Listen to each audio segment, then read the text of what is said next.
So here's what I'm doing here. I got a Oldsmobile 350 Rocket out of a 79 Oldsmobile Cutlass 442. Original owner of the engine had it in a 79 Chevy C10 step side. And this is my square body right here. It's got a 383 stroker motor, but it's got a lot of problems with it. Some blow by and some idling problems. As you can see here and there, I had to make a couple temporary fixes while I was on the side of the road. But anyways, that's going in here, and I'm pulling this 383 out, and I'll probably end up doing something with that eventually. But right now we're just gonna see how this all goes. It's my first time putting a Oldsmobile motor into a 80s Chevy truck, so I guess we'll see how it goes. I got the transmission adapter here for Olds to Chevy Turbo 350. I'll see how it goes. All right, update. I got one of the fuel lines disconnected. All the vacuum hoses for the most part are disconnected. Brake booster, vacuum advanced, PCV. I got the transmission line disconnected. This is for the vacuum advanced. It's still connected to the carburetor, but disconnected from the distributor. And I don't really got to do that to pull the engine anyways, so I pulled all the spark plug wires so these could free up a little bit. I might try to put these spark plugs in the old motor. I'm going to see if maybe they fit. But something tells me they're not going to, because there's not a lot of generic parts for these engines crossing over. I do know the 3/8 thread for the intake manifold and the exhaust manifold bolts will go to the Oldsmobile, as I had already tested that theory. Works out good. I'm waiting for headers to come for that, because Chevy headers won't cross compat, I guess. But yeah, I'm still taking it apart. I just wanted to give you guys a little update. I gotta take off the power steering lines. I'm just gonna remove them from the actual power steering motor, I guess, because these are like fused on. So, all right. Well, I'll let you guys know in the next one. So, I was working around this thing and I noticed something. This thing doesn't have a thermostat in it. Somebody deleted the thermostat. Isn't that something? I always wondered why I didn't really have that good of heat in here.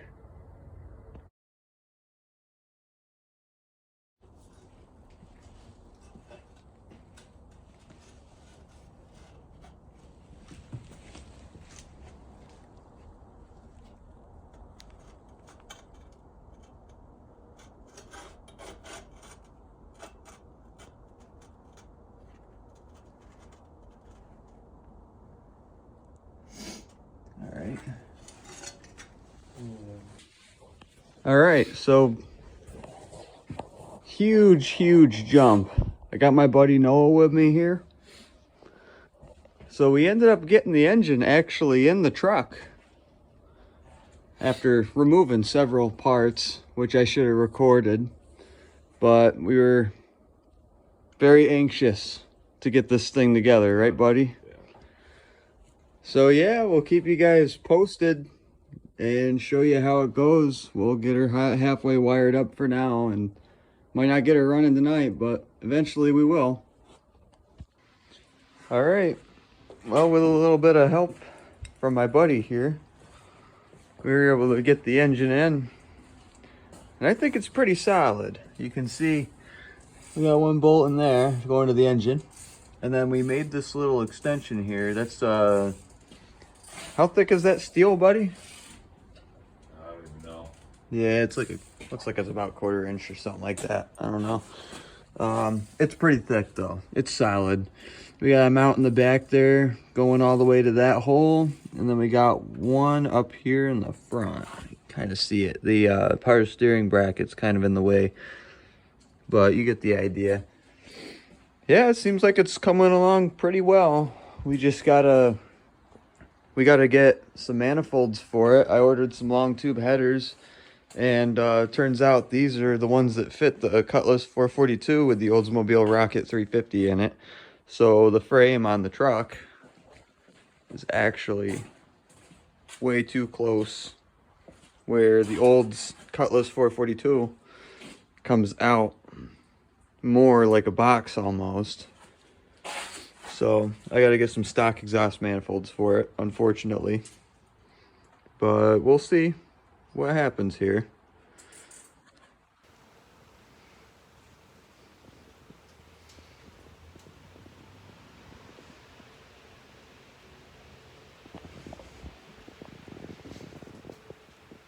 Got the intake manifold on there. Looking good.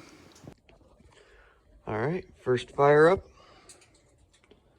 New carburetor. Don't see why it won't run now. 600 CFM Edelbrock.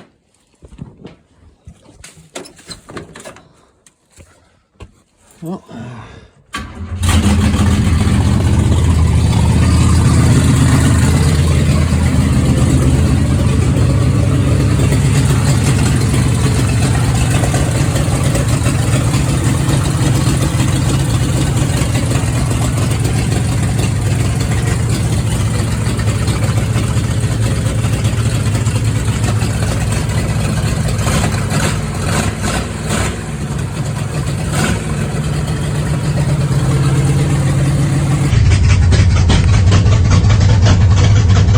50 pounds of oil pressure. Well, I got her done. Fires right up.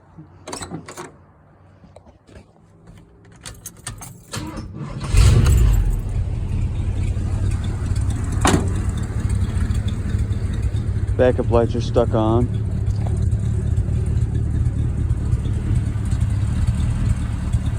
It's got a shitty exhaust on it right now.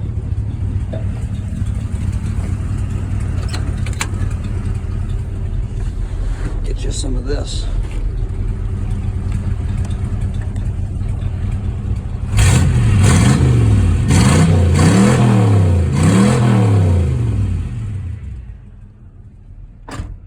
Oh yeah.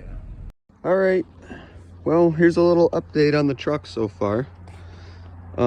Sorry, it's been a while.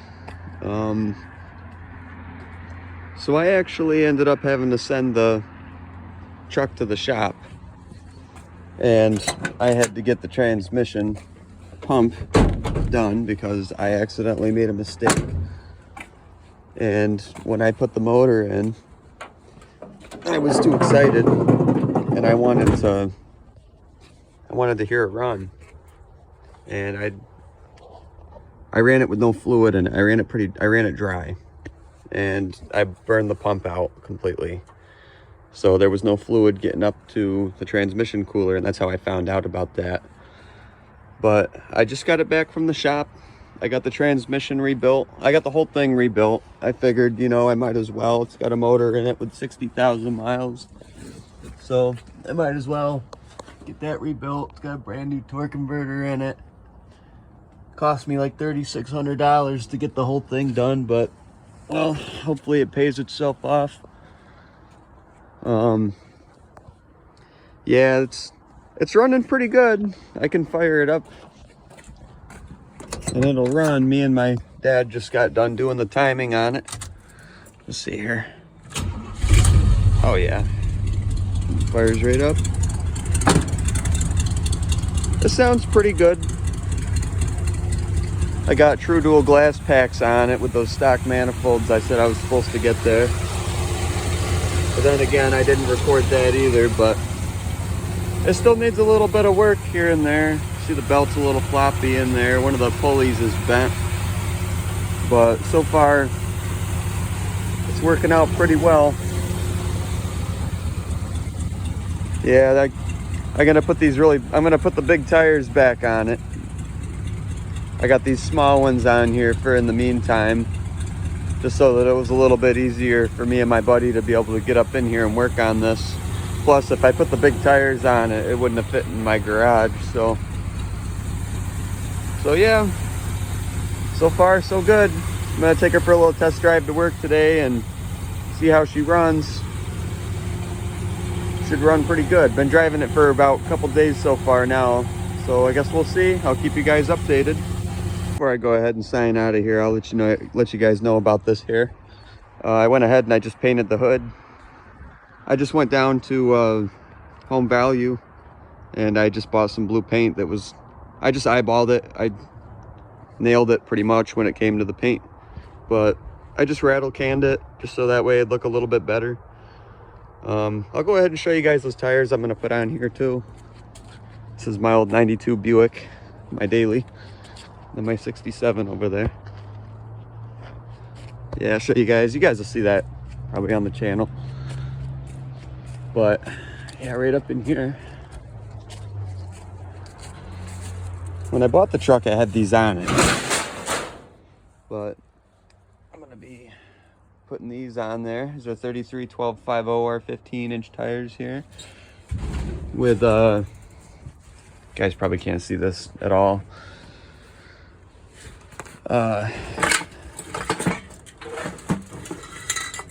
Yeah. I'm not going to be able to show you those.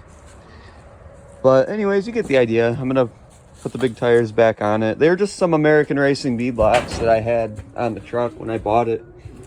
And I'm going to probably be throwing those back on there. So you guys will see it on the channel more. Just want to, let you know how it's all going here. And so far it's working out pretty well. So it is February 2nd, 2024 on a Friday. Here it is. I appreciate everybody for tuning in and watching. I had a lot of fun doing this Oldsmobile 350 swap here. There'll be more videos probably to come on YouTube with this truck and probably my 67 Buick. If there's anything you guys want to know about it, just put it down in the comments and I'll try my best to keep my eye on it and let you know. But all right, well, I appreciate you for watching. Have a good day.